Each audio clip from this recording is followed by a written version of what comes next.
Aku dianggap pembawa sial dan dikunci di gudang oleh keluarga suami saat peresmian hotel milik keluarga suami berteriak, "Tempatmu hanya di sini."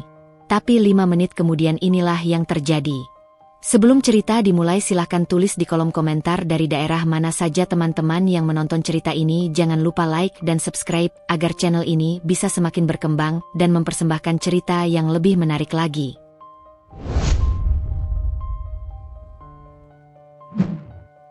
Aku selalu percaya bahwa rumah adalah tempat paling aman bagi seseorang. Bukan karena dindingnya kuat atau kuncinya rapat, melainkan karena di sanalah seseorang boleh menjadi dirinya sendiri tanpa takut dihakimi. Keyakinan itu kubawa sejak kecil. Sejak aku tumbuh di rumah sempit dengan dinding yang mulai mengelupas catnya, tetapi penuh suara tawa dan doa yang tak pernah putus. Ibuku sering berkata, selama seseorang pulang dengan hati tenang, maka rumah itu sudah cukup layak disebut surga kecil. Namaku Nadira Alessa. Aku lahir dan besar dari keluarga yang tidak pernah punya kelebihan, tetapi juga tidak kekurangan kasih. Ayahku seorang pegawai bengkel yang pulang dengan tangan berbau oli. Ibuku penjahit rumahan yang selalu memastikan kami makan bersama, meski hanya dengan lauk sederhana. Kami tidak terbiasa dengan kemewahan, tapi kami sangat akrab dengan rasa cukup. Sejak kecil aku belajar bahwa hidup tidak selalu tentang memiliki banyak, melainkan tentang tahu kapan harus bersyukur. Aku bukan perempuan yang gemar bermimpi terlalu tinggi. Aku sekolah dengan tekun, lulus dengan nilai yang biasa saja, lalu bekerja di sebuah kantor administrasi kecil. Hidupku berjalan lurus, nyaris tanpa tikungan tajam. Sampai aku bertemu Raka. Aku mengenalnya tanpa rencana besar. Kami dipertemukan oleh keadaan yang sangat biasa, pertemuan antar divisi dalam sebuah pelatihan kerja. Raka duduk di barisan belakang, mengenakan kemeja rapi yang terlihat terlalu mahal untuk suasana ruangan itu. Saat itu aku tidak langsung tertarik. Bahkan, aku mengira ia tipe pria yang terlalu percaya diri. Namun persepsi seringkali menipu. Kami mulai berbincang karena hal sepele. Tentang kopi yang rasanya terlalu pahit, tentang hujan yang turun tiba-tiba sore itu. Raka tidak banyak bicara, tetapi setiap katanya terasa dipikirkan dengan matang. Ia tidak berusaha mengesankan, tidak memamerkan apapun tentang dirinya. Baru kemudian aku tahu, ia berasal dari keluarga berada, pemilik beberapa usaha yang cukup dikenal. Tapi caranya memperlakukan orang lain tidak pernah menunjukkan jarak. Hubungan kami tumbuh perlahan, tanpa ledakan emosi atau janji berlebihan. Tidak ada kata cinta yang diucapkan terlalu cepat.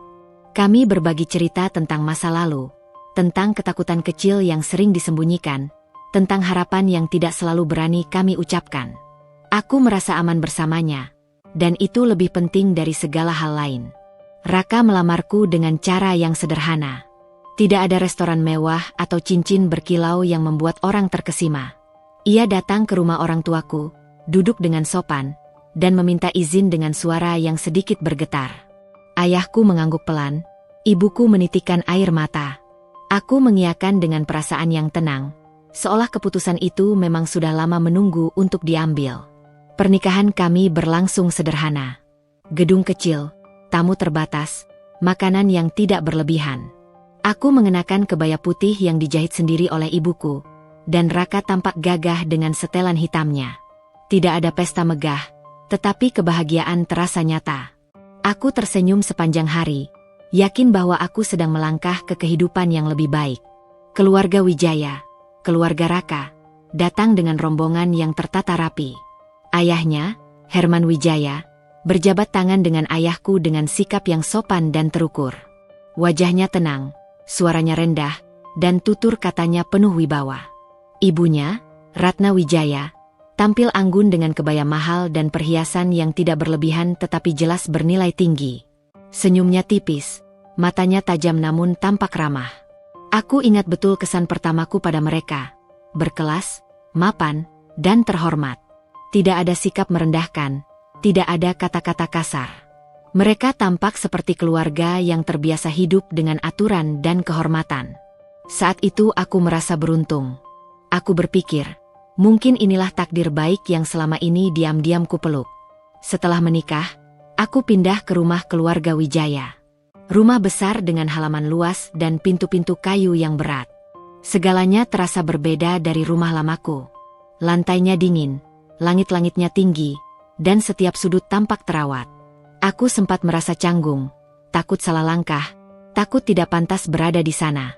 Tapi aku menenangkan diri. Aku sekarang istri Raka. Aku bagian dari keluarga ini. Hari-hari pertama berjalan tenang. Ratna tidak banyak bicara padaku, tetapi sikapnya sopan. Ia memberiku nasihat tentang kebiasaan rumah, jam makan, dan hal-hal kecil yang perlu kuperhatikan. Aku mendengarkan dengan sungguh-sungguh. Aku ingin menjadi menantu yang baik, istri yang pantas, perempuan yang tidak menyusahkan siapapun. Suatu sore, saat kami duduk di ruang keluarga, Ratna menatapku cukup lama. Pandangannya tidak tajam, hanya seolah sedang menimbang sesuatu. Lalu ia bertanya tentang tanggal lahirku. Aku menjawab tanpa curiga. Ia mengangguk pelan, bibirnya bergerak seperti menghitung sesuatu di dalam kepala. "Wetonmu agak unik," katanya pelan. Aku tersenyum, mengira itu hanya basa-basi atau kebiasaan orang tua yang percaya hitungan hari. Di keluargaku, hal seperti itu tidak pernah dianggap penting. Aku tidak merasa perlu bertanya lebih jauh. Ratna kemudian berkata bahwa pernikahan kami sudah dilakukan di hari baik, hari yang sudah diperhitungkan agar rumah tangga kami lancar. Nada suaranya datar, tidak mengandung ancaman apapun. Saat itu aku tidak merasa ada yang aneh. Bahkan, aku menganggapnya sebagai bentuk perhatian. Aku pikir Ratna hanya ingin memastikan semuanya berjalan sesuai adat dan kepercayaan yang ia yakini. Aku tidak tahu bahwa kalimat kecil itu kelak akan berakar di tempat yang tidak pernah kubayangkan. Malam-malam pertamaku sebagai istri terasa hangat. Raka selalu memastikan aku nyaman, selalu bertanya apakah aku lelah, apakah aku rindu rumah orang tuaku. Ia menggenggam tanganku saat tidur, seolah takut aku menghilang. Aku merasa dicintai dengan cara yang dewasa, tenang, dan bertanggung jawab. Aku mulai membayangkan masa depan. Tentang pagi-pagi yang akan kami lewati bersama, tentang kemungkinan memiliki anak, tentang membangun kehidupan yang stabil. Aku percaya, rumah ini, dengan segala kemewahannya, akan menjadi tempatku bertumbuh, bukan terjebak. Aku tidak tahu bahwa rasa aman bisa begitu rapuh. Bahwa rumah yang kupikir akan melindungiku, suatu hari justru akan menjadi tempat di mana aku mempertanyakan keberadaanku sendiri. Namun saat itu, di hari-hari awal pernikahanku, aku benar-benar percaya, aku telah pulang ke rumah yang benar. Dan keyakinan itu, tanpa kusadari, adalah awal dari segalanya. Nama keluarga Wijaya terdengar berbeda sejak pertama kali kudengar. Bukan karena keras atau menakutkan, tetapi karena cara orang-orang menyebutnya selalu disertai jeda kecil, seolah nama itu harus diberi ruang sendiri. Aku baru benar-benar memahami maknanya setelah aku tinggal di dalam rumah itu, menjalani hari-hari sebagai bagian dari keluarga yang memiliki sejarah, pengaruh, dan aturan tak tertulis yang tidak pernah dijelaskan secara langsung. Herman Wijaya adalah sosok yang jarang berbicara panjang. Ia tidak perlu meninggikan suara untuk didengar. Setiap katanya tenang, singkat, dan final. Raka pernah berkata bahwa ayahnya membangun bisnis keluarga dari nol, dari sebuah penginapan kecil di pinggir kota yang dulu hanya ramai saat musim liburan. Dari tempat itulah semuanya berkembang perlahan, hingga akhirnya nama Wijaya dikenal sebagai pemilik jaringan hotel yang disegani. Aku melihat Herman sebagai pria yang hidup dengan prinsip. Jadwalnya teratur, pakaiannya selalu rapi, dan wajahnya jarang menunjukkan emosi berlebihan. Saat makan bersama, ia lebih sering mendengarkan daripada berbicara. Namun ketika ia bicara, semua orang terdiam. Tidak ada yang menyela, tidak ada yang membantah. Aku menghormatinya, meski tidak benar-benar mengenalnya. Hubungan kami lebih banyak diisi sapaan sopan dan percakapan singkat. Ia tidak pernah bersikap dingin, tetapi juga tidak menunjukkan kehangatan seperti ayahku dulu. Herman Wijaya adalah figur yang membuatku selalu berdiri tegak tanpa sadar, seolah aku sedang berada di ruang rapat meski hanya duduk di meja makan. Bisnis hotel keluarga itu sering menjadi topik pembicaraan, meski tidak selalu secara langsung. Aku mendengar nama-nama kota, angka-angka yang disebut dengan nada biasa, dan rencana-rencana yang dibahas tanpa perlu melibatkan semua orang. Raka sesekali ikut berdiskusi, tapi lebih sering mendengarkan. Ia belum sepenuhnya masuk ke inti, meski jelas diharapkan akan berada di sana suatu hari nanti. Ratna Wijaya adalah poros rumah itu. Jika Herman adalah pilar yang kokoh, maka Ratna adalah pengatur arah. Segala sesuatu di rumah berjalan sesuai ritmenya. Jam makan, susunan ruang, bahkan cara berbicara di ruang tertentu. Tidak ada aturan tertulis, tetapi semua orang tahu apa yang boleh dan tidak boleh dilakukan. Ratna tidak pernah membentak atau memerintah dengan suara keras. Ia cukup memberi pandangan, atau satu kalimat pendek yang terdengar seperti saran, tetapi terasa seperti keputusan. Ia selalu tampak tenang, anggun, dan terkontrol. Namun justru ketenangan itulah yang membuatku berhati-hati. Aku belajar mengamati cara Ratna mengangkat alis saat sesuatu tidak sesuai seleranya. Cara ia diam lebih lama dari biasanya ketika seseorang berbicara terlalu banyak. Aku mulai menyesuaikan diri tanpa benar-benar sadar kapan aku mulai melakukannya. Alia, adik perempuan Raka, adalah satu-satunya anggota keluarga yang mendekatiku tanpa jarak di awal. Ia sering tersenyum, memanggilku dengan suara ceria, dan bertanya tentang hal-hal ringan. Ia terlihat ramah, modern, dan mudah bergaul. Aku sempat merasa lega karena setidaknya ada satu orang yang bisa kujadikan tempat berbagi. Namun seiring waktu, aku menyadari bahwa Alia adalah sosok yang sulit ditebak. Senyumnya selalu sama, tetapi caranya memandang berbeda-beda tergantung situasi. Kadang ia duduk lama bersamaku, mendengarkan ceritaku dengan penuh perhatian. Di lain waktu, ia bisa tiba-tiba menghilang atau menjawab singkat seolah ada jarak yang tidak pernah dijelaskan. Aku tidak pernah merasa ia jahat. Hanya saja, aku tidak pernah yakin apakah kehangatannya tulus atau sekadar kebiasaan. Ia seperti cermin yang memantulkan apa yang ingin dilihat orang lain, bukan apa yang sebenarnya ia rasakan. Di tengah semua itu, aku mulai menyadari posisiku. Aku adalah menantu, istri Raka, perempuan yang datang dari luar. Aku tidak membawa nama besar, tidak membawa warisan bisnis, tidak membawa pengaruh apapun selain diriku sendiri. Di rumah sebesar itu, keberadaanku terasa kecil. Aku mencoba mengisi hari dengan hal-hal sederhana. Menata kamar, membantu di dapur meski ada asisten rumah tangga, membaca buku di sore hari. Aku tidak ingin hanya diam dan menjadi bayangan. Namun setiap langkah yang kuambil selalu terasa seperti berada di ruang yang bukan sepenuhnya milikku. Raka adalah satu-satunya tempatku berpijak. Ia selalu memperhatikanku, selalu menanyakan perasaanku dengan cara yang lembut. Ia mendengarkan keluhanku, meski aku jarang benar-benar mengeluh. Aku tahu ia mencintaiku, dan cinta itu nyata. Tapi aku juga melihat bagaimana ia berubah saat berada di dekat ibunya. Raka menjadi lebih hati-hati, lebih pendiam. Ia jarang mengambil keputusan tanpa mempertimbangkan pendapat Ratna. Bukan karena ia tidak mampu, tetapi karena ia terbiasa hidup dalam struktur itu. Aku tidak menyalahkannya. Ia dibesarkan dengan cara seperti itu. Namun disitulah aku mulai merasa sendirian. Kadang aku duduk di ruang keluarga yang luas itu, memandangi foto-foto lama yang dipajang rapi. Foto Herman dan Ratna di depan hotel pertama mereka. Foto Raka dan Alia kecil dengan seragam sekolah mahal. Tidak ada satupun ruang kosong di dinding. Seolah setiap sudut rumah itu sudah memiliki cerita sebelum aku datang. Aku bertanya pada diri sendiri, di mana tempatku di antara semua itu? Aku adalah bagian baru dari keluarga besar dengan sejarah panjang. Aku tidak membawa cerita masa lalu yang bisa mereka kenang. Aku hanya membawa niat baik dan harapan. Tidak ada yang memperlakukanku buruk. Tidak ada kata kasar, tidak ada larangan terang-terangan. Justru itulah yang membuat perasaan ini sulit dijelaskan. Aku tidak tersakiti, tetapi juga tidak benar-benar diterima. Aku ada, tapi tidak sepenuhnya diakui. Suatu malam, saat aku dan Raka duduk berdua di kamar, aku menyampaikan perasaanku dengan hati-hati. Aku berkata bahwa aku masih menyesuaikan diri, bahwa rumah ini terasa berbeda. Raka menggenggam tanganku dan berkata semuanya akan baik-baik saja. Ia berkata ibunya hanya butuh waktu, bahwa keluarga ini memang kaku di awal. Aku ingin percaya padanya.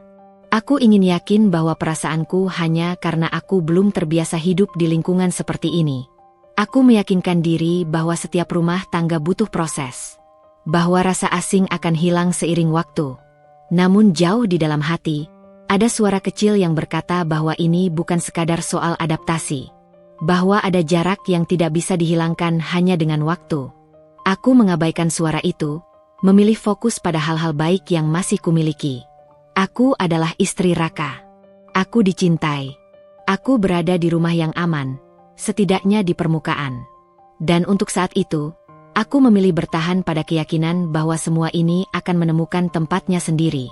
Aku tidak tahu bahwa rasa menjadi tamu di rumah sendiri adalah perasaan yang pelan-pelan bisa mengikis keberanian. Dan aku belum tahu bahwa nama keluarga yang terlalu besar seringkali tidak memberi ruang bagi suara-suara kecil seperti milikku. Aku belajar bahwa menjadi istri bukan hanya tentang cinta, tetapi tentang keberadaan. Tentang bagaimana seseorang hadir di ruang yang sama, namun tidak selalu dianggap ada. Di rumah keluarga Wijaya, aku menjalankan peranku dengan kesungguhan yang bahkan sering membuatku lupa pada diriku sendiri. Aku bangun lebih pagi dari yang diminta. Menyusun baju Raka dengan rapi, memastikan sarapannya tersedia meski ada asisten rumah tangga yang bisa melakukannya. Aku tidak ingin hanya menjadi perempuan yang menempati kamar di lantai atas. Aku ingin menjadi bagian dari rumah ini, sekecil apapun perannya. Namun semakin aku berusaha, semakin aku menyadari bahwa niat baik tidak selalu berbanding lurus dengan pengakuan. Pendapatku jarang diminta. Bahkan untuk hal-hal kecil, seperti menu makan malam atau rencana akhir pekan keluarga. Jika aku berbicara, biasanya hanya akan dijawab dengan anggukan singkat, lalu pembicaraan berlanjut seolah suaraku hanya bagian dari latar. Tidak ada yang memotongku, tetapi juga tidak ada yang benar-benar mendengarkan. Aku sempat berpikir mungkin caraku berbicara kurang tepat. Mungkin aku terlalu pelan, atau terlalu berhati-hati. Maka aku mencoba sedikit lebih tegas, sedikit lebih terbuka. Tapi hasilnya tetap sama. Ruang itu seolah tidak dirancang untuk menerima pendapatku. Setiap keputusan besar selalu berakhir dengan satu kalimat yang terdengar sangat wajar, tetapi perlahan membuatku menyusut. Menurut Mama saja. Raka mengucapkannya tanpa maksud buruk. Aku tahu itu. Ia tidak sedang meniadakanku. Ia hanya terbiasa menyerahkan hal-hal penting pada ibunya. Namun setiap kali kalimat itu muncul, aku merasa seperti berdiri di belakang garis yang tidak pernah boleh kulewati. Aku mulai memahami bahwa di rumah ini, keputusan bukanlah hasil diskusi, melainkan hasil kebiasaan. Dan kebiasaan itu sudah terbentuk jauh sebelum aku datang. Ratna tidak pernah mengatakan bahwa aku tidak berguna. Ia tidak pernah menyebutku salah secara langsung. Tetapi ada cara-cara halus yang membuat seseorang merasa selalu berada di posisi yang harus berhati-hati. Suatu pagi, cangkir kesayangan Ratna retak saat dicuci. Bukan aku yang mencucinya, tetapi aku berada di dapur saat itu. Ratna memandang cangkir itu lama, lalu melirik ke arahku. Tidak ada kata-kata kasar, hanya satu kalimat pendek yang diucapkan sambil menarik napas pelan. Entah kenapa, belakangan barang-barang jadi mudah rusak. Aku terdiam. Aku tidak tahu harus menjawab apa. Aku hanya tersenyum kecil dan meminta maaf, meski aku tidak tahu kesalahanku di mana. Ratna tidak menanggapi permintaan maafku. Ia hanya berjalan pergi, meninggalkan kalimat itu menggantung di udara. Kejadian lain menyusul. Lampu taman mati tiba-tiba. Hujan turun saat acara keluarga direncanakan di luar. Tanaman favorit Ratna layu tanpa sebab jelas. Hal-hal kecil, sepele, dan sangat mungkin terjadi pada siapa saja. Namun setiap kali itu terjadi, selalu ada tatapan singkat ke arahku. Tatapan yang tidak menuduh, tetapi juga tidak netral. Aku mulai menghubungkan benang-benang tipis itu, meski aku berusaha menyangkalnya. Aku tidak ingin berpikir buruk. Aku tidak ingin merasa bahwa keberadaanku sedang dipertanyakan melalui hal-hal yang tidak masuk akal. Maka aku memilih diam. Diam adalah caraku bertahan. Aku percaya bahwa dengan bersabar, keadaan akan membaik. Aku percaya bahwa jika aku tidak melawan, tidak memperbesar hal-hal kecil, keharmonisan akan tetap terjaga. Aku sering mengingat pesan ibuku sebelum aku menikah. Ia berkata bahwa rumah tangga bukan tentang menang atau kalah, tetapi tentang tahu kapan harus mengalah. Aku memegang pesan itu erat-erat, bahkan ketika rasanya mulai memberatkan. Raka tidak pernah menyadari sepenuhnya apa yang kurasakan. Atau mungkin ia menyadari, tetapi tidak tahu harus berbuat apa. Ia melihat ibunya sebagai pusat keluarga, dan aku sebagai bagian baru yang masih belajar. Aku tidak ingin menempatkannya di posisi sulit, maka aku menyimpan banyak hal untuk diriku sendiri. Kadang aku bertanya, apakah aku terlalu sensitif? Apakah semua ini hanya ada di kepalaku? Tapi perasaan tidak pernah muncul tanpa sebab. Ia tumbuh dari pengulangan kecil, dari isyarat yang tidak pernah dijelaskan, dari ruang yang tidak pernah benar-benar dibuka. Aku menjalani hari-hariku dengan tertib, mengikuti aturan tak tertulis, menyesuaikan diri dengan ritme rumah, menghilangkan kebiasaan-kebiasaan kecil yang dulu kuanggap wajar. Aku menjadi versi diriku yang lebih pendiam, lebih berhati-hati, lebih terkendali. Aku adalah istri yang tidak terlihat. Ada di sana, menjalankan peran, tetapi jarang benar-benar hadir dalam keputusan. Aku bukan korban, tetapi juga bukan bagian inti. Aku berada di antara, dan posisi itu sangat melelahkan. Malam hari sering menjadi waktu paling jujur bagiku. Saat Raka tertidur di sampingku, aku menatap langit-langit kamar yang tinggi dan bertanya pada diri sendiri, apakah ini yang disebut adaptasi? Apakah semua perempuan yang menikah ke keluarga besar harus melalui fase ini? Ataukah aku hanya sedang mencoba meyakinkan diri sendiri bahwa semuanya baik-baik saja? Aku belum berani menyebut apa yang kurasakan sebagai ketidakadilan. Aku belum ingin memberi nama pada luka-luka kecil itu. Aku masih percaya bahwa dengan waktu, aku akan menemukan tempatku. Namun jauh di dalam hati, aku mulai merasa bahwa menjadi diam bukan berarti aku tidak terluka. Hanya saja, aku memilih menyimpannya sendiri. Dan tanpa kusadari, diam yang kupilih demi keharmonisan perlahan membuat keberadaanku semakin samar. Bahkan bagi diriku sendiri. Kepercayaan itu tidak datang sebagai sesuatu yang tiba-tiba. Ia menyusup pelan, seperti udara dingin yang merembes lewat celah jendela. Tidak terasa di awal, tidak menyakitkan, bahkan nyaris tidak disadari. Namun lama-kelamaan, ia menetap, mengisi ruang, mengubah cara orang memandang satu sama lain. Ratna Wijaya adalah perempuan yang hidup dengan keyakinannya sendiri. Ia percaya bahwa hidup tidak berdiri di atas kebetulan semata. Bahwa setiap peristiwa memiliki makna, setiap kejadian membawa tanda. Sejak awal aku sudah tahu hal itu. Ia sering berbicara tentang hari baik dan hari yang sebaiknya dihindari, tentang mimpi yang harus ditafsirkan, tentang firasat yang tidak boleh diabaikan. Di keluarganya, kepercayaan seperti itu bukan hal aneh. Ia dianggap bagian dari kebijaksanaan, sesuatu yang diwariskan dari generasi ke generasi. Awalnya, aku tidak merasa terganggu. Aku menghormati kepercayaan orang lain, sebagaimana aku ingin dihormati. Aku mendengarkan ketika Ratna bercerita tentang mimpi-mimpinya, tentang angka-angka yang menurutnya membawa keberuntungan atau justru sebaliknya. Aku mengangguk, tersenyum, dan menyimpan pendapatku sendiri. Namun ada perbedaan antara menghormati dan menjadi bagian dari sesuatu yang perlahan mulai mengarah padamu. Semua dimulai dari hal-hal kecil. Terlalu kecil untuk disebut masalah, terlalu ringan untuk diperdebatkan.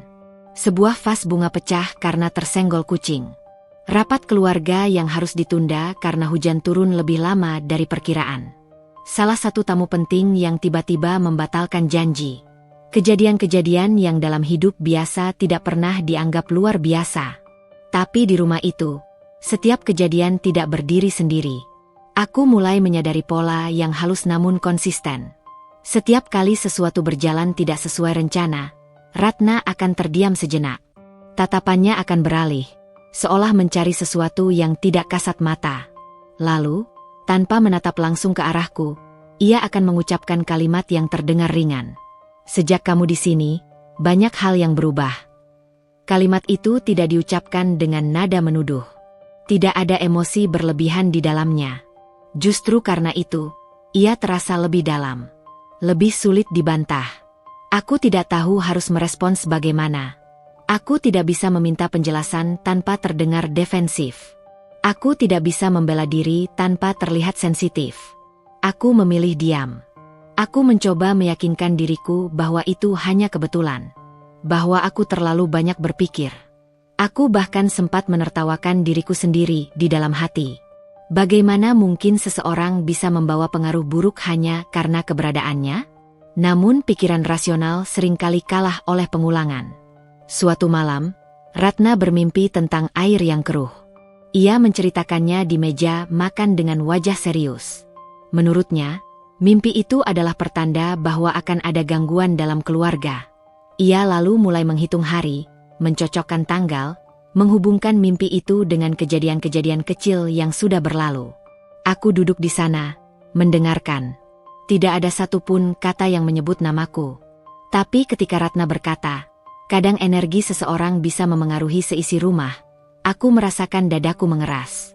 Aku melirik Raka. Ia menunduk, memainkan sendoknya. Ia tidak berkata apa-apa. Setelah makan malam selesai, ia menggenggam tanganku di kamar dan berkata agar aku tidak memikirkan perkataan ibunya. Ia bilang mama hanya sedang lelah, terlalu banyak pikiran. Aku ingin percaya padanya. Aku benar-benar ingin. Namun ada bagian dalam diriku yang mulai bertanya-tanya. Jika semua ini hanya kebetulan, mengapa aku selalu berada di dekatnya? Aku mulai menghitung ulang hari-hariku. Mengingat kembali kejadian-kejadian yang disebut Ratna sebagai pertanda. Dan aku menyadari sesuatu yang membuat perutku terasa kosong. Aku memang sering ada di sana. Bukan karena aku menyebabkan apapun, tetapi karena aku tinggal di rumah itu. Karena aku hadir di kehidupan mereka. Keberadaanku menjadi benang yang mudah ditarik untuk menghubungkan segala hal. Ratna semakin sering berbicara tentang kehati-hatian. Tentang menjaga keseimbangan. Tentang orang-orang yang membawa pengaruh tertentu tanpa mereka sadari. Setiap ucapannya terdengar seperti nasihat umum, tetapi aku tahu arah anginnya kemana. Aku mulai merasa tidak nyaman berada di ruang tertentu. Aku menjadi lebih sering menarik diri, menghabiskan waktu di kamar atau di taman belakang. Aku tidak ingin kehadiranku dianggap sebagai penyebab hal-hal yang tidak bisa dijelaskan. Alia pernah bercanda suatu sore. Katanya aku ini punya aura kuat. Ia tertawa saat mengatakannya, seolah itu pujian. Tapi tatapannya tidak sepenuhnya ringan. Aku tersenyum, mencoba menganggapnya gurauan. Namun di rumah itu, tidak semua candaan benar-benar candaan. Aku bertanya pada Raka, dengan hati-hati, apakah ia percaya pada hal-hal seperti itu? Ia terdiam lama sebelum menjawab. Ia berkata ia tidak sepenuhnya percaya, tetapi juga tidak ingin menentang ibunya.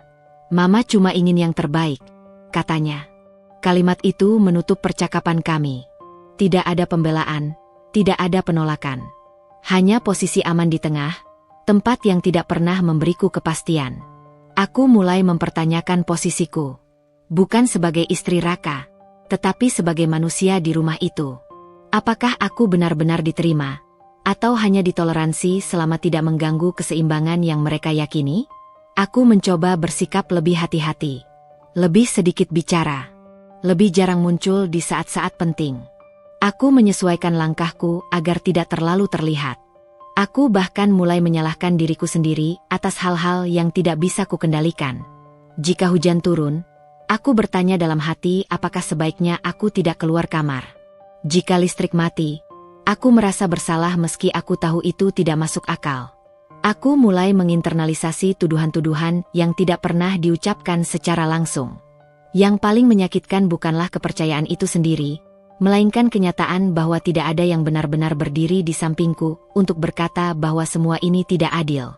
Raka menenangkanku, tetapi ia tidak pernah berkata pada ibunya bahwa aku tidak bersalah. Ia memilih damai, dan aku adalah harga yang harus dibayar. Aku tidak marah. Setidaknya, belum. Aku lebih banyak bingung. Bagaimana caranya melawan sesuatu yang tidak memiliki bentuk jelas? Bagaimana membela diri dari keyakinan yang dianggap lebih tua, lebih bijak, dan lebih dihormati? Aku mulai merasa bahwa keberadaanku sedang diuji oleh sesuatu yang tidak pernah kupilih. Bahwa aku sedang dinilai bukan dari apa yang kulakukan, tetapi dari apa yang orang lain yakini tentangku. Malam-malamku menjadi lebih sunyi. Aku sering terbangun tanpa alasan jelas, dengan perasaan tidak enak yang menekan dada. Aku memeluk bantal, mencoba menenangkan diri. Aku berkata pada diriku sendiri bahwa semua ini hanya fase. Bahwa setiap keluarga memiliki dinamika sendiri. Namun suara kecil di dalam kepalaku semakin sulit diabaikan. Suara yang bertanya, sampai kapan aku harus diam agar dianggap pantas? Sampai sejauh mana aku harus mengecilkan diri agar tidak dianggap membawa sial? Aku belum berani mengucapkan pertanyaan itu pada siapapun. Aku menyimpannya rapi, seperti semua hal lain yang tidak ingin kurusak. Tapi aku tahu, sejak kepercayaan itu mulai menghakimi, rumah ini tidak lagi sepenuhnya terasa aman. Dan untuk pertama kalinya sejak aku menikah, aku mulai menyadari bahwa cinta saja mungkin tidak cukup untuk melindungiku dari sesuatu yang tidak terlihat, tetapi sangat nyata dampaknya. Hotel itu berdiri megah di tengah kota, seperti pernyataan yang sengaja ditujukan pada siapapun yang lewat, bahwa keluarga Wijaya telah sampai pada titik yang tidak semua orang bisa capai. Dari kejauhan, bangunannya terlihat anggun dengan kaca-kaca tinggi yang memantulkan cahaya matahari. Dari dekat, detailnya terasa dingin dan terukur, seolah setiap sudutnya telah dipikirkan jauh sebelum batu pertama diletakkan. Hotel baru itu adalah kebanggaan keluarga Wijaya. Bukan sekadar bangunan bisnis, melainkan simbol keberhasilan, bukti kesinambungan nama besar yang selama ini mereka jaga. Herman Wijaya tampak lebih sering pergi sejak proyek itu mendekati penyelesaian. Jadwalnya padat, panggilan telepon datang silih berganti, dan pembicaraan di meja makan hampir selalu berujung pada persiapan peresmian. Aku mendengar banyak istilah yang tidak sepenuhnya kupahami, tentang investor, target okupansi, citra merek, dan standar layanan. Semua orang tampak sibuk dengan perannya masing-masing. Alia terlibat dalam urusan konsep acara dan tamu undangan. Raka sering ikut rapat, mendampingi ayahnya atau berkoordinasi dengan manajer hotel. Ratna mengawasi semuanya dari jarak yang tidak terlalu dekat, tetapi sangat menentukan. Di tengah kesibukan itu, aku juga diminta membantu. Bukan dalam hal besar, bukan dalam pengambilan keputusan. Aku lebih sering diminta memastikan hal-hal kecil, mengecek daftar kebutuhan, menghubungi vendor tertentu, atau sekadar memastikan konsumsi rapat tersedia tepat waktu. Aku melakukannya dengan sungguh-sungguh. Aku ingin berkontribusi, sekecil apapun. Namun peranku selalu terasa seperti pelengkap. Aku ada di sana, tetapi tidak dianggap penting. Jika aku menyampaikan pendapat, biasanya hanya dijawab dengan senyum singkat atau kalimat penutup yang sopan. Tidak ada yang menentangku, tetapi juga tidak ada yang benar-benar mempertimbangkan apa yang kukatakan. Aku tidak tersinggung. Setidaknya, aku berusaha tidak. Aku meyakinkan diriku bahwa ini wajar. Aku baru masuk ke keluarga ini, dan hotel itu adalah urusan besar yang sudah lama mereka bangun. Aku tidak memiliki latar belakang bisnis perhotelan, tidak memiliki pengalaman yang relevan. Aku hanyalah istri Raka, bukan bagian inti dari roda besar yang sedang berputar cepat. Namun tetap saja, ada rasa asing yang tidak bisa kutepis. Ratna terlihat semakin gelisah mendekati hari peresmian. Ia tidak lagi hanya berbicara tentang teknis acara atau daftar tamu. Ia mulai sering menyebutkan firasat, mimpi, dan pertanda. Ia bangun lebih pagi dari biasanya, berkeliling rumah dengan wajah serius, seolah mencari sesuatu yang tidak kasat mata. Suatu pagi, ia memanggilku ke ruang tengah. Di sana sudah ada beberapa catatan kecil di atas meja, penuh dengan angka dan tanggal. Ia bertanya tentang jadwalku beberapa hari ke depan, menanyakan apakah aku berencana keluar rumah atau bertemu seseorang. Pertanyaannya terdengar biasa, tetapi nadanya membuatku merasa sedang diperiksa.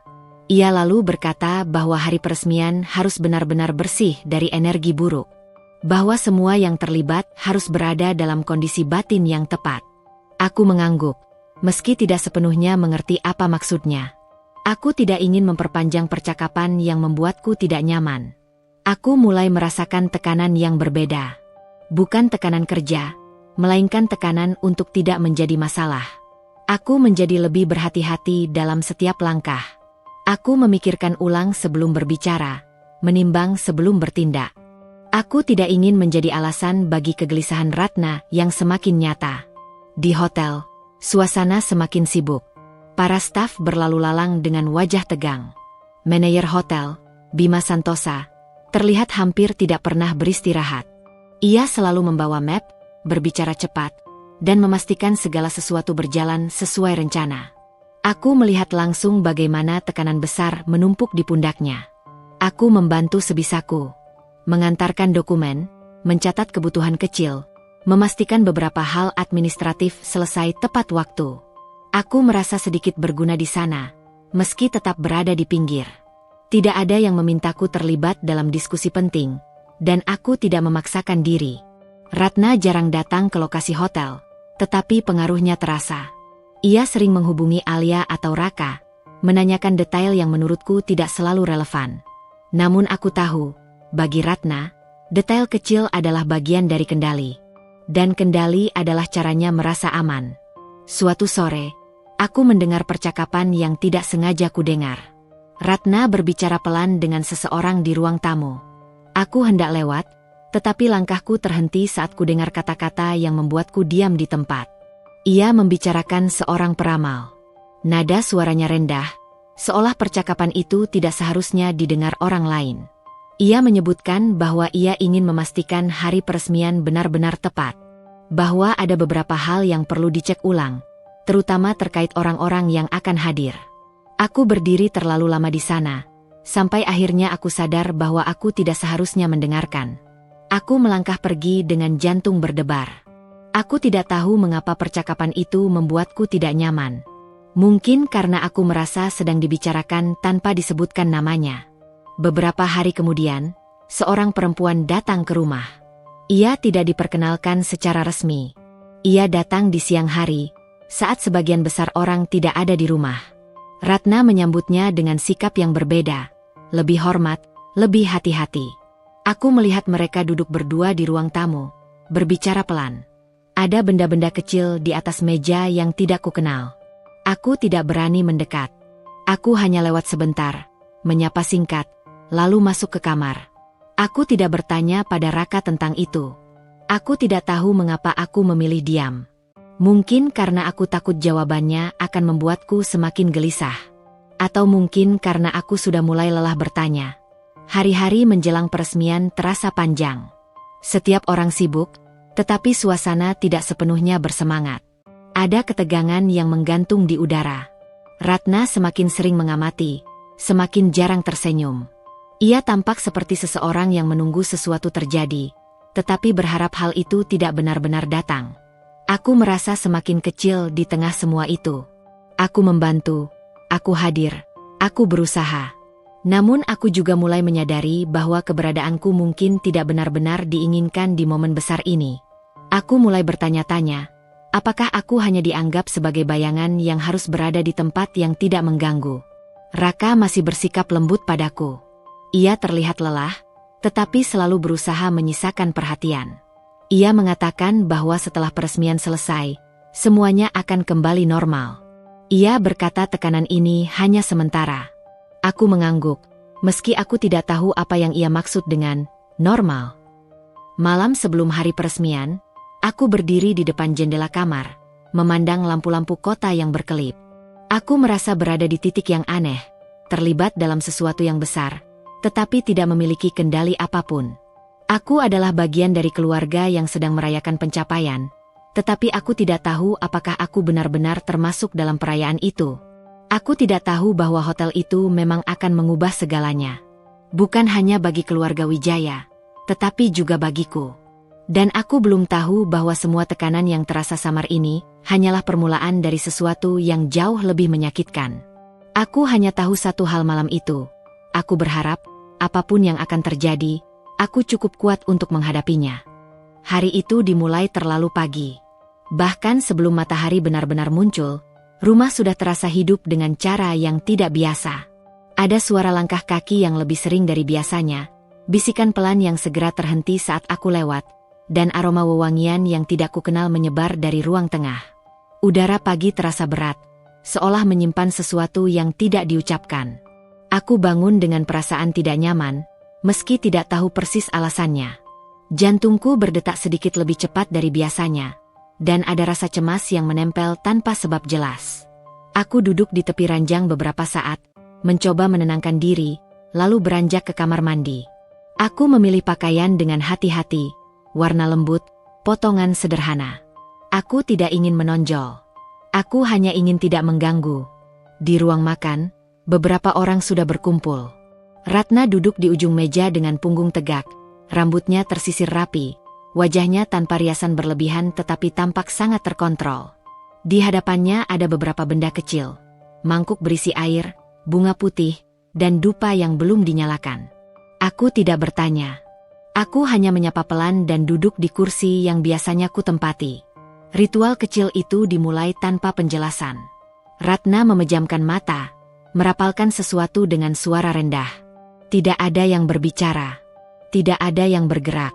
Aku menunduk, merasa seperti sedang berada di tempat yang seharusnya tidak kumasuki. Aku tidak tahu apa yang mereka lakukan, dan aku tidak yakin aku diizinkan untuk tahu. Sesekali, aku merasakan tatapan Ratna ke arahku. Bukan tatapan biasa. Ada sesuatu di sana, curiga, menilai, seolah keberadaanku sedang ditimbang pada pagi yang dianggap penting itu. Aku menahan diri untuk tidak mengangkat kepala. Aku tidak ingin bertemu pandang dengannya. Setelah ritual selesai, Ratna membuka mata dan menarik napas panjang. Ia berkata bahwa hari ini adalah hari yang sangat menentukan. Bahwa semua orang harus menjaga sikap, pikiran, dan niat. Tidak ada yang menanggapi, tetapi semua tampak mengerti. Semua kecuali aku. Aku mulai merasa bahwa kehadiranku tidak benar-benar diinginkan. Tidak ada yang mengatakan itu secara langsung, tetapi isyaratnya terlalu jelas untuk diabaikan. Aku merasa seperti tamu yang datang terlalu awal ke sebuah acara penting, sebelum tuan rumah siap menyambut. Bisikan-bisikan mulai terdengar sejak kami bersiap berangkat ke hotel. Aku mendengar namaku disebut pelan, lalu diikuti jeda yang canggung. Aku tidak menangkap seluruh kalimatnya, hanya potongan-potongan yang cukup untuk membuat perutku mengeras. Aku tidak berbalik. Aku berpura-pura tidak mendengar. Di dalam mobil, Raka duduk di sampingku, tetapi pikirannya jelas berada di tempat lain. Tangannya menggenggam kemudi dengan kuat, rahangnya mengeras. Ia tidak banyak bicara. Aku tahu ia sedang tertekan, terjepit di antara perannya sebagai anak dan sebagai suami. Aku ingin bertanya, ingin memastikan bahwa aku tidak sendirian dalam perasaan ini. Tetapi aku memilih diam. Aku tidak ingin menambah bebannya. Hotel itu tampak lebih megah dari biasanya pagi itu. Spanduk peresmian terpasang rapi, bunga-bunga berjajar di pintu masuk, dan para staf bergerak cepat dengan pakaian seragam yang sudah disiapkan khusus. Ada ketegangan yang terorganisir. Semua orang tahu apa yang harus dilakukan, tetapi semua juga tahu bahwa satu kesalahan kecil bisa berdampak besar. Aku berjalan di belakang Raka dan Alia, mencoba mengikuti ritme mereka. Beberapa staf menyapaku dengan sopan, tetapi tatapan mereka cepat beralih. Aku tidak tahu apakah itu karena kesibukan atau karena mereka juga merasakan jarak yang sama seperti yang kurasakan. Ratna segera mengambil alih suasana. Ia memberi instruksi dengan suara tenang tetapi tegas. Tidak ada yang membantah. Tidak ada yang bertanya lebih jauh. Semua bergerak sesuai arahannya. Aku berdiri di sisi ruangan, menunggu jika ada yang membutuhkan bantuanku. Namun hampir tidak ada yang memintaku melakukan apapun. Aku diberi tugas kecil yang tidak terlalu penting. Menunggu di ruang tertentu, memastikan air minum tersedia, hal-hal yang bisa dilakukan siapa saja. Aku melakukannya dengan patuh. Aku tidak ingin dianggap mengganggu. Aku tidak ingin dianggap salah. Di sela-sela kesibukan, aku kembali merasakan tatapan Ratna. Kali ini lebih jelas. Ia memandangku seolah sedang mencari sesuatu yang tidak tampak. Aku menunduk, berpura-pura sibuk. Aku tahu, dalam pandangannya, aku bukan bagian dari kesucian hari ini. Bisikan kembali terdengar. Kali ini lebih dekat. Seseorang berkata bahwa sebaiknya orang-orang tertentu tidak terlalu sering berada di area utama sebelum acara dimulai. Alasannya terdengar masuk akal. Demi kelancaran, demi fokus. Tetapi aku tahu, kalimat itu tidak sepenuhnya netral. Aku mulai mempertanyakan keberadaanku dengan cara yang lebih serius. Apakah aku seharusnya ada di sini? Apakah kehadiranku benar-benar membantu? Atau justru dianggap membawa sesuatu yang tidak diinginkan? Aku menatap Raka dari kejauhan. Ia sedang berbicara dengan ayahnya dan beberapa orang penting. Wajahnya serius, bahunya tegang. Ia terlihat dewasa, bertanggung jawab, dan sangat berada di tempatnya. Aku bangga padanya, tetapi juga merasa semakin jauh. Aku ingin ia menoleh dan menatapku, memberi isyarat bahwa aku masih ada di sisinya. Namun ia tidak melakukannya. Bukan karena ia tidak peduli, tetapi karena terlalu banyak hal yang menuntut perhatiannya. Aku berdiri di sudut ruangan, merasa kecil di tengah kemegahan yang begitu dijaga. Aku adalah bagian dari keluarga ini, tetapi pada hari yang katanya suci ini, aku merasa seperti noda kecil yang harus dijauhkan agar segalanya tetap bersih. Ratna mendekatiku menjelang acara dimulai. Wajahnya tenang, tetapi matanya tajam. Ia berkata bahwa hari ini penuh energi yang harus dijaga. Bahwa tidak semua orang cocok berada di semua tempat. Nada suaranya lembut, hampir terdengar seperti perhatian. Aku mengangguk. Aku tidak bertanya. Aku sudah terlalu lelah untuk bertanya. Raka sempat mendekat setelah itu. Ia bertanya apakah aku baik-baik saja. Aku tersenyum dan mengangguk, meski dadaku terasa sesak. Aku tidak ingin membuatnya memilih. Aku tahu, apapun yang ia lakukan hari ini, akan selalu terasa salah bagi salah satu pihak. Aku mulai menyadari bahwa hari ini bukan hanya tentang peresmian hotel. Ini tentang garis-garis yang ditarik secara halus, tentang siapa yang dianggap membawa keberuntungan dan siapa yang dianggap sebaliknya. Dan tanpa ada yang mengatakannya secara langsung, aku tahu di sisi mana aku ditempatkan. Ketegangan itu tidak meledak. Ia hanya menggantung, menekan, membuat setiap napas terasa lebih berat. Aku masih berdiri di sana, masih menjalankan peranku dengan diam. Tetapi di dalam diriku, sesuatu mulai retak. Hari itu belum selesai. Acara belum dimulai. Dan aku belum tahu apa yang akan terjadi selanjutnya. Aku hanya tahu, sejak pagi yang katanya suci ini, aku tidak lagi merasa menjadi bagian utuh dari rumah yang kupikir akan melindungiku. Dan perasaan itu, entah bagaimana, terasa lebih menakutkan daripada kemarahan. Ratna memanggilku dengan cara yang sangat tenang, hampir lembut. Tidak ada suara tinggi, tidak ada wajah marah. Justru ketenangan itulah yang membuat langkahku terasa berat saat aku mengikutinya menjauh dari keramaian. Ia tidak memintaku ikut di depan banyak orang. Ia memilih lorong samping, tempat suara-suara besar teredam dan hanya gema langkah kaki yang menemani. Aku sudah merasakan firasat sejak ia menyebut namaku. Ada sesuatu dalam caranya menatapku, bukan lagi sekadar curiga, melainkan keputusan yang sudah dibulatkan. Kami berhenti di sebuah ruang kecil yang jarang dilewati orang. Pintu ditutup perlahan. Ratna berdiri tegak di depanku, tangannya terlipat rapi di depan dada. Aku berdiri dengan kedua tangan saling menggenggam, mencoba menjaga napas tetap stabil. Ia tidak langsung berbicara. Ia menatapku cukup lama, seolah sedang memastikan sesuatu. Aku menunduk sebentar, lalu mengangkat wajah kembali. Aku tidak tahu sikap apa yang diharapkannya dariku. Nadira, katanya akhirnya, suaranya rendah dan terkontrol. Hari ini hari besar untuk keluarga kami. Aku mengangguk. Aku sudah tahu itu. Ratna melanjutkan dengan kalimat-kalimat yang terdengar seperti penjelasan, tetapi terasa seperti penghakiman. Ia berbicara tentang energi yang tidak seimbang, tentang firasat yang datang bertubi-tubi, tentang mimpi yang tidak bisa ia abaikan. Ia tidak menyebut kata sial secara langsung, tetapi maknanya mengambang jelas di udara di antara kami. Ada orang-orang yang tanpa sengaja membawa pengaruh tertentu, katanya. Bukan salah mereka, tapi kita juga tidak bisa menutup mata. Dadaku terasa mengencang. Aku mulai memahami arah pembicaraan ini, meski sebagian diriku masih berharap aku salah. Ratna menatapku lebih tajam. Sejak kamu di sini, katanya pelan, banyak hal tidak berjalan seperti seharusnya. Kalimat itu jatuh tanpa suara, tetapi dampaknya terasa nyata. Aku membuka mulut, ingin bertanya, ingin menjelaskan, ingin membela diri. Namun tidak ada satupun kata yang keluar. Lidahku terasa kaku, pikiranku kosong. Ia tidak memberiku waktu untuk merespons. Ia melanjutkan dengan alasan yang dibungkus rapi dalam kata-kata yang terdengar masuk akal. Bahwa peresmian ini terlalu penting untuk mengambil risiko. Bahwa semua harus berjalan bersih, lancar, tanpa gangguan sekecil apapun. Bahwa ini bukan tentang menyalahkanku, melainkan tentang menjaga kelancaran acara. Untuk sementara, katanya, Sebaiknya kamu tidak berada di area utama. Aku menatapnya, mencoba memahami sepenuhnya apa yang ia minta. Maksud Mama? Tanyaku pelan. Suaraku hampir tidak terdengar. Ratna menghela napas kecil, seolah aku anak yang terlalu lambat mengerti. Kamu tunggu saja di gudang belakang. Tidak jauh dari sini.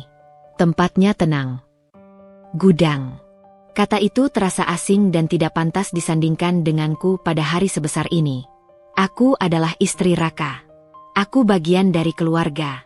Namun dari semua tempat yang bisa dipilih, gudanglah yang disebut. Aku menelan ludah. Sampai kapan? Tanyaku.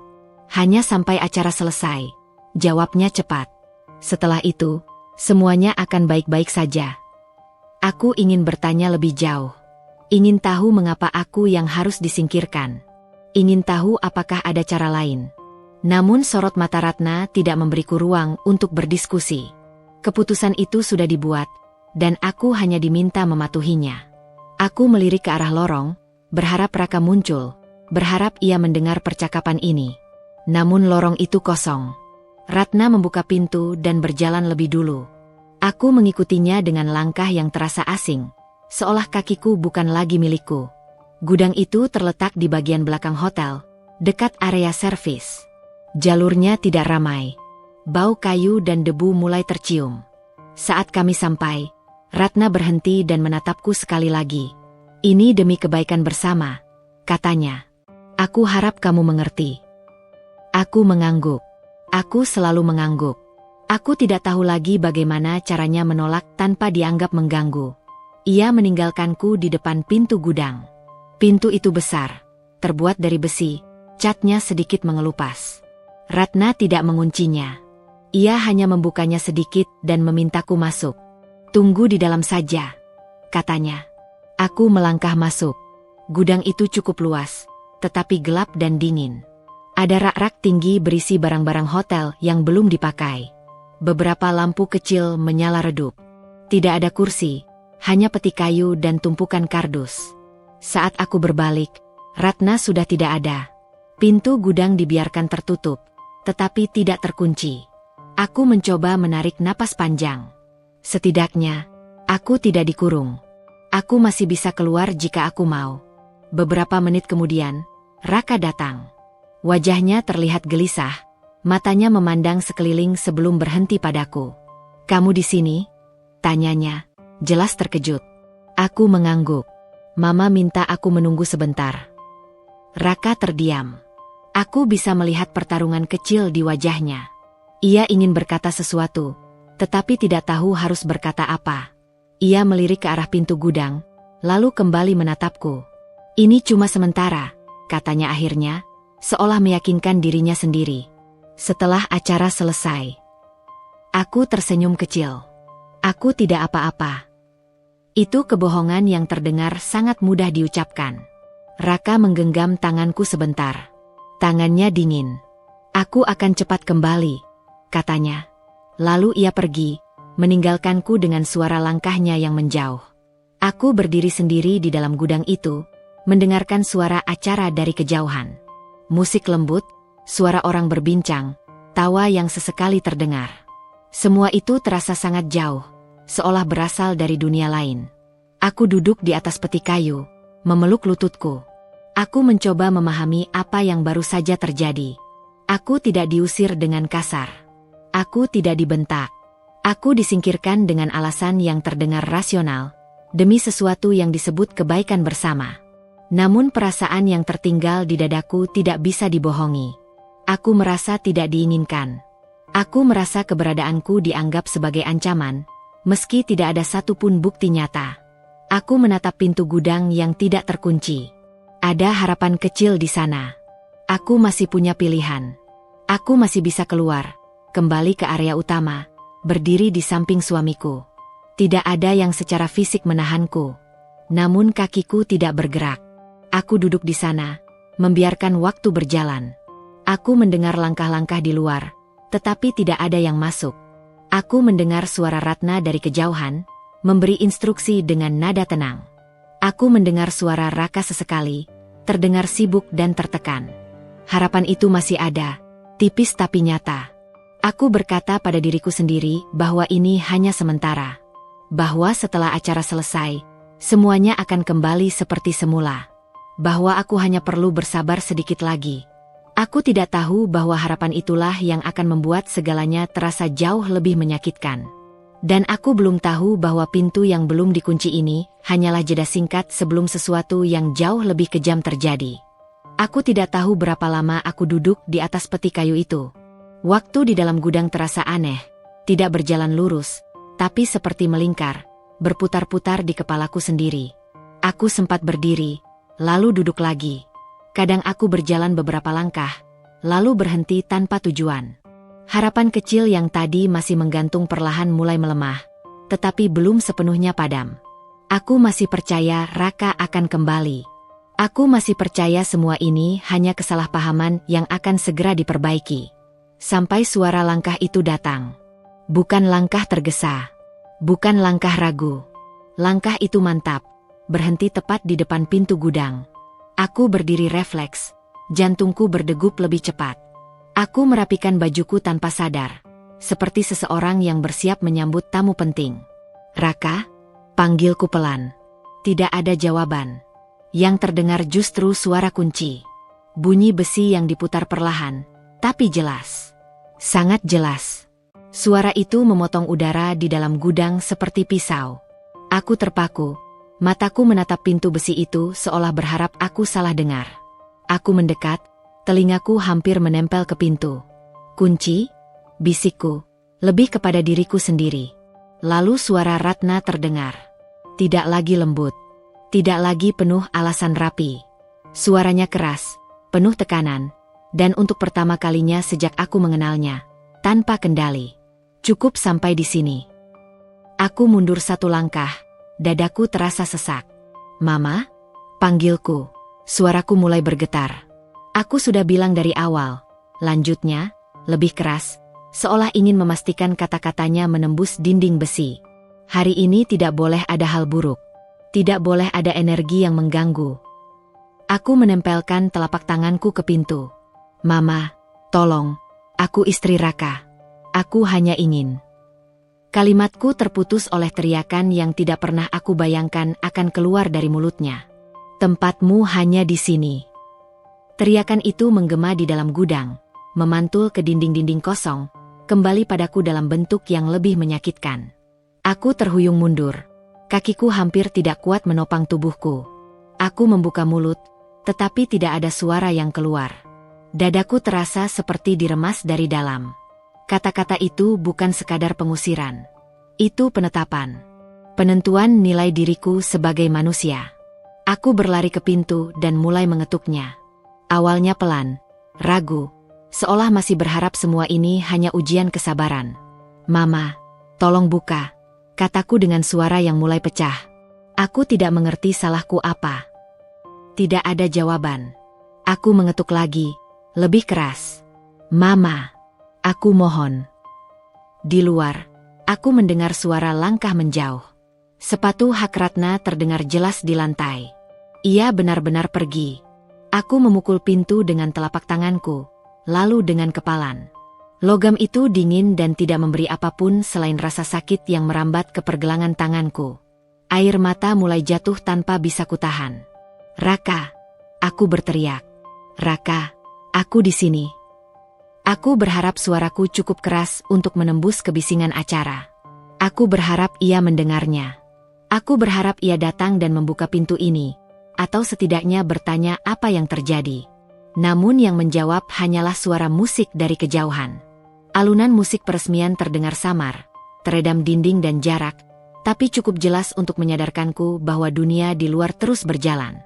Orang-orang tertawa. Orang-orang bertepuk tangan. Mungkin ada sambutan, mungkin ada doa. Aku duduk di lantai, punggungku bersandar ke pintu. Tubuhku gemetar.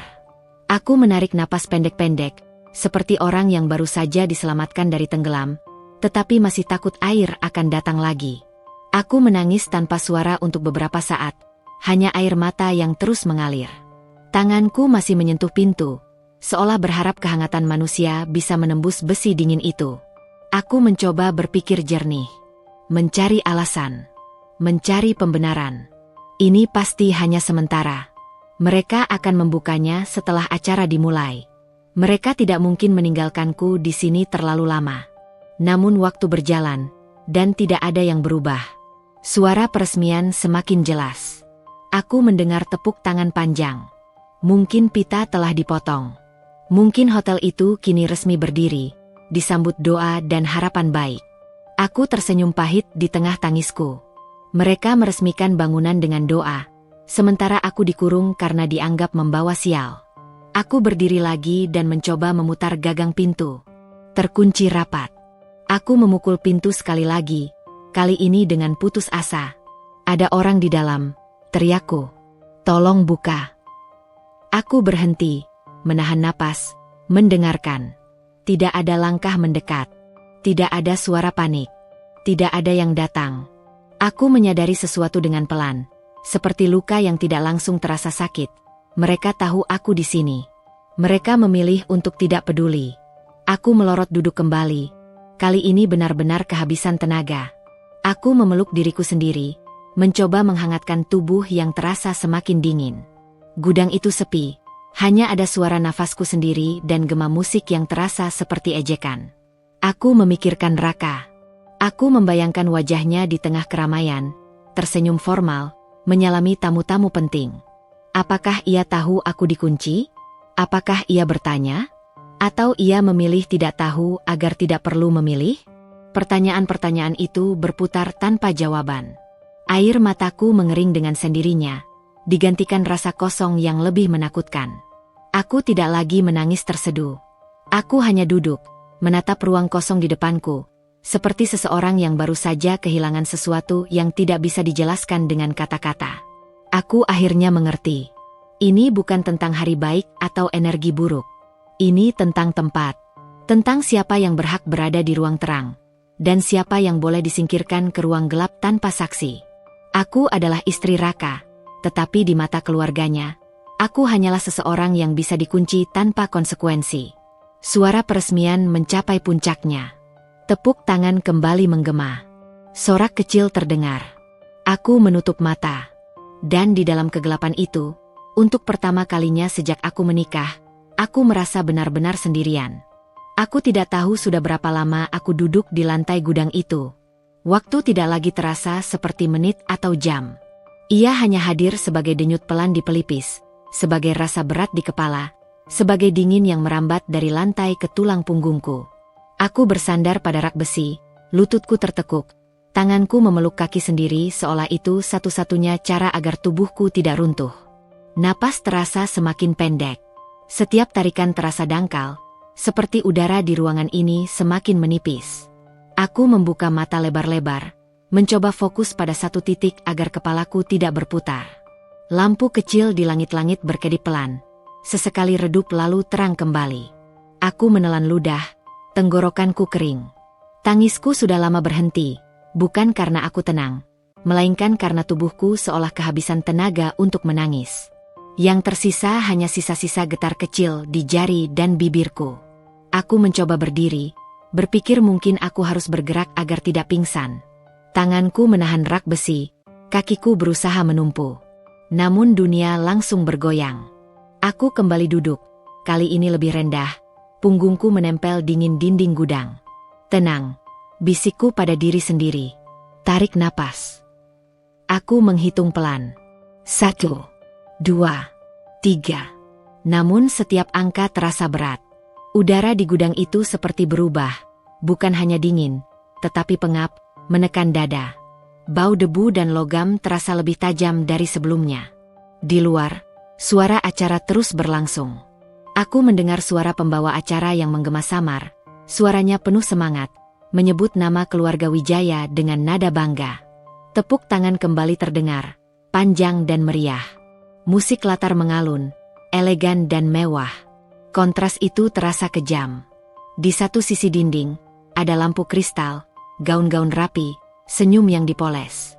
Di sisi lain, ada aku, duduk di lantai gudang, berkeringat dingin, mencoba tetap sadar. Aku memejamkan mata sebentar, hanya sebentar, berniat mengistirahatkan kepala. Namun bayangan segera datang. Wajah Ratna muncul jelas, dengan sorot mata yang keras dan kalimat itu yang terus berulang di kepalaku. Tempatmu hanya di sini. Aku membuka mata lagi dengan napas terengah. Jantungku berdetak terlalu cepat. Aku menekan dada, mencoba meredakannya. Jangan pingsan, gumamku. Tolong jangan sekarang. Aku berpikir tentang Raka, bukan dengan amarah, melainkan dengan kelelahan. Apakah ia sedang berdiri di samping ibunya saat ini? Apakah ia mendengar sambutan itu dengan kepala tertunduk? Atau ia tersenyum, berpura-pura semuanya baik-baik saja? Aku tidak tahu. Yang aku tahu, aku sendirian di sini, dan tidak ada satupun suara langkah yang mendekat. Beberapa menit berlalu. Atau mungkin hanya detik. Aku tidak bisa membedakannya lagi. Kepalaku terasa ringan sekaligus berat. Pandanganku mengabur di tepi, seperti kabut yang perlahan menutup. Lalu, sesuatu berubah. Awalnya sangat halus. Hampir tidak terasa. Udara di gudang itu seolah berhenti bergerak. Lampu di atas kepalaku berkedip lebih cepat, lalu stabil kembali. Aku mengangkat kepala, mencoba memahami perasaan aneh yang tiba-tiba muncul. Bukan takut, bukan sedih, tapi semacam firasat. Di luar, suara musik sempat terhenti sejenak. Hanya sepersekian detik, lalu terdengar lagi, tapi tidak serapi sebelumnya. Ada jeda yang canggung. Aku mendengar suara orang berbicara cepat, tidak lagi melalui mikrofon. Seperti ada bisik-bisik yang terburu-buru. Aku menahan napas. Beberapa langkah kaki terdengar berlari di kejauhan, bukan langkah tamu, melainkan langkah cepat seseorang yang sedang bekerja. Aku mengenali iramanya. Langkah staf hotel. Aku bangkit sedikit, menempelkan telingaku ke pintu besi. Dari celah bawah pintu, aku melihat bayangan orang-orang yang lewat dengan cepat.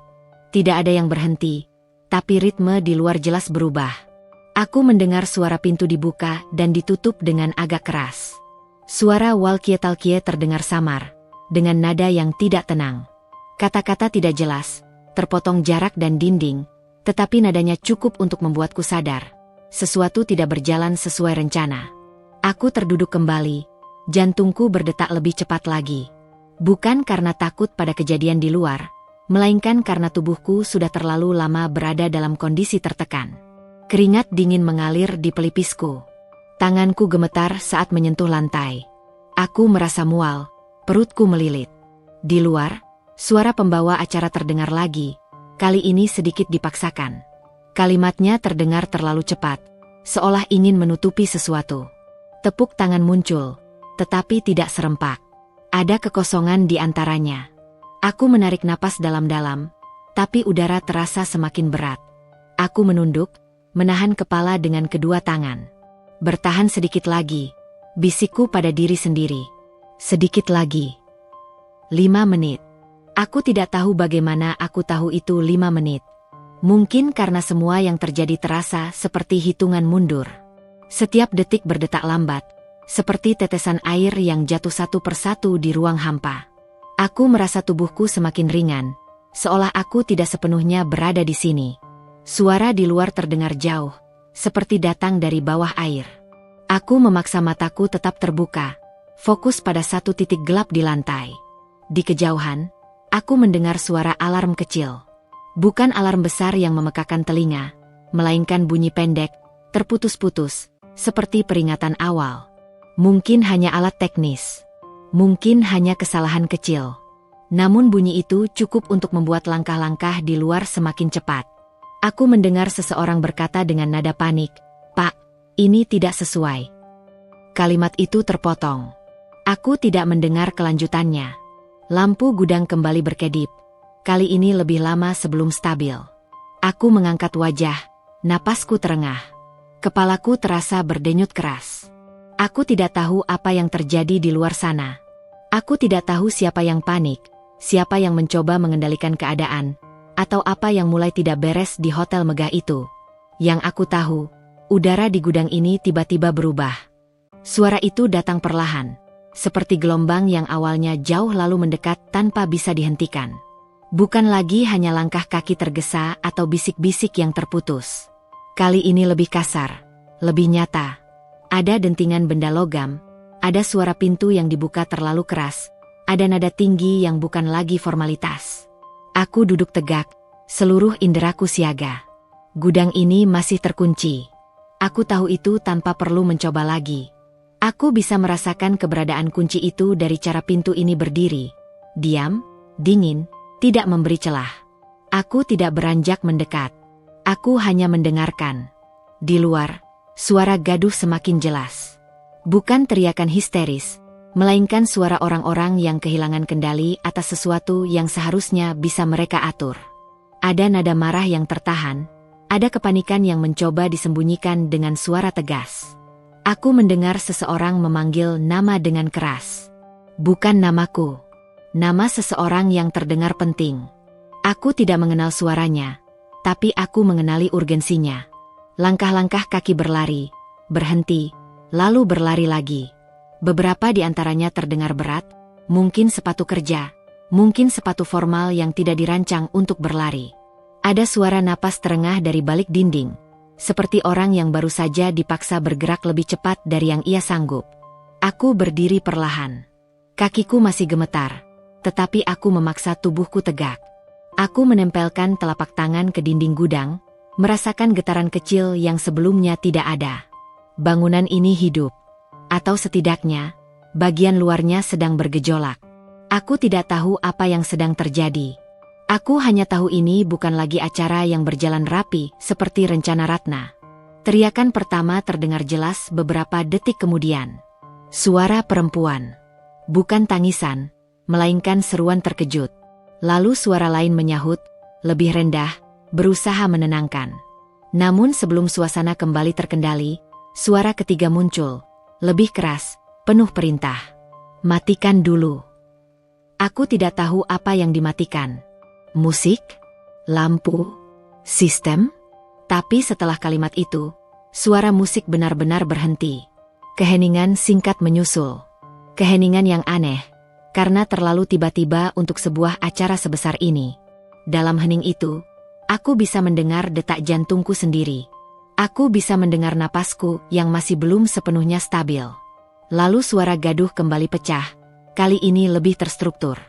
Seperti kepanikan yang mencoba diatur agar tidak terlihat panik. Aku mendekat ke pintu, kali ini dengan lebih hati-hati. Aku tidak mengetuk. Aku hanya menempelkan telingaku, mencoba menangkap potongan-potongan suara yang bisa kupahami.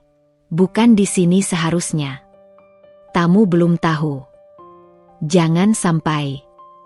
Kalimat-kalimat itu terpotong, saling tindih, tidak pernah selesai. Namun dari nada-nada itu, aku tahu satu hal, sesuatu telah keluar dari kendali. Aku menarik napas dalam-dalam. Udara masih berat, tapi tidak lagi terasa menekan seperti sebelumnya. Ada perubahan kecil, hampir tidak terasa, namun nyata. Seolah gudang ini tidak lagi sepenuhnya terpisah dari dunia luar. Aku menyadari sesuatu yang membuat dadaku bergetar pelan. Bukan ketakutan, melainkan kesadaran yang pelan-pelan muncul. Selama ini, aku duduk di sini dengan keyakinan bahwa aku adalah penyebab. Bahwa aku adalah pusat dari semua kecurigaan, semua ketidaknyamanan, semua ketakutan akan hal buruk. Aku menerima posisi itu tanpa perlawanan. Karena aku diajarkan bahwa diam adalah cara terbaik untuk menjaga rumah tangga. Namun suara-suara di luar itu tidak memanggil namaku. Tidak ada satupun yang menyebut aku. Tidak ada yang berkata, ini karena dia. Yang ada hanyalah orang-orang yang mencoba memperbaiki sesuatu yang rusak, sesuatu yang rupanya tidak ada hubungannya denganku. Aku terduduk kembali, kali ini bukan karena lemah, melainkan karena pikiranku terlalu penuh.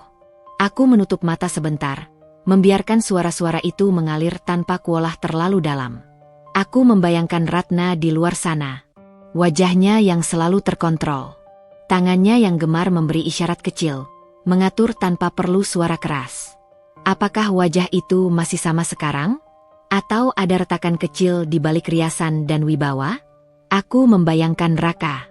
Apakah ia berdiri di antara kekacauan itu, mencoba memahami apa yang terjadi? Apakah ia akhirnya bertanya di mana aku?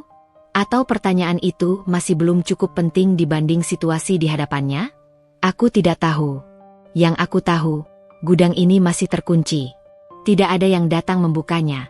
meski dunia di luar mulai goyah. Aku masih berada di tempat yang sama, sendirian, terpisah, tidak dilibatkan. Teriakan kembali terdengar, kali ini lebih dekat. Ada suara benda jatuh, bukan keras, tapi cukup untuk menandakan ketergesaan. Aku mendengar seseorang menyebut kata, keamanan. Aku mendengar jawaban yang cepat dan tegang. Aku memeluk lenganku sendiri. Bukan untuk menghibur, melainkan untuk memastikan aku masih ada. Masih sadar. Masih utuh. Aku tidak merasakan kepuasan. Tidak ada rasa lega melihat kekacauan di luar. Yang ada justru perasaan asing. Seperti berdiri di tepi sesuatu yang besar. Menyadari bahwa selama ini aku salah membaca peta. Mungkin aku bukan pusat masalah ini. Mungkin aku hanya orang termudah untuk disalahkan. Gudang ini tetap sunyi di dalam, meski di luar dunia bergerak cepat. Tidak ada kejelasan yang datang bersamaku. Tidak ada pintu yang terbuka. Tidak ada suara yang memanggil namaku dengan nada menyesal atau meminta penjelasan. Dan justru disitulah retakan itu terasa paling jelas. 5 menit setelah aku dikunci, aku belum tahu apa yang terjadi. Tapi untuk pertama kalinya, aku yakin, bukan aku yang membawa sial.